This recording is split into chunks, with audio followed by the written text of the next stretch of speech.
Pozdravljene, drage ljubitelice lepe besede in drugi. Dobrodošli ponovno v rubriki Beseda tedna.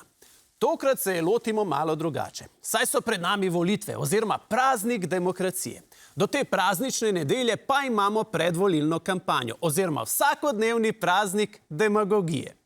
Nocoj predstavljamo izbrane besede iz tako imenovanega volilnega slovarčka. Spoznali bomo nekaj izrazov, ki nam bodo pomagali bolje razumeti predvolilno izredno stanje. Zdaj je čas soočen. Čas, ko se kandidati, včasih tudi kakšna kandidatka, postavijo v vrsto in skušajo v odmerjenih 45 sekund uriniti čim več jasnih in všečnih obljub in po možnosti čim manj mašil, kot so, seveda, kako bi rekel, poglejte, skratka, in drugih podobnih besednih nepotrebščin. Soočenja gledamo in poslušamo vsakodnevno, a zaenkrat smo lahko še precej razočarani. Navkljub olimpijskemu letu naši politiki ne delujejo prav nič olimpijsko. Še vedno čakamo na tisto prvo res pravo soočenje. Soočenje, o katerem se bo govorilo še dolgo po njem. Soočenje, na katerem bodo kandidati iz sebe iztisnili tisto nekaj več. Spomnimo se, nekdo pade, nekdo se pobira, nekdo pleše in podobno. Čakamo na soočenje, v katerem se bodo kandidati za delovno mesto poslanca res počili med sabo. Čakamo na sopočenje. Prva izmed izbranih besed iz našega volilnega slovarčka. Sopočenje.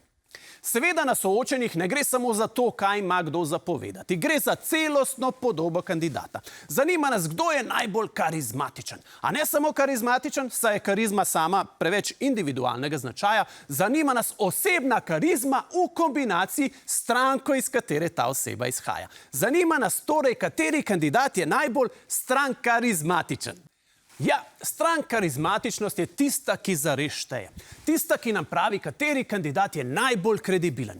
A bolj, ko gledamo letošnja soočenja, bolj jasno vidimo, da se bo težko odločati po kriteriju, kdo je dejansko boljši, ampak se bo treba, kot kaže, zopet odločati po kriteriju, kdo je manj slab.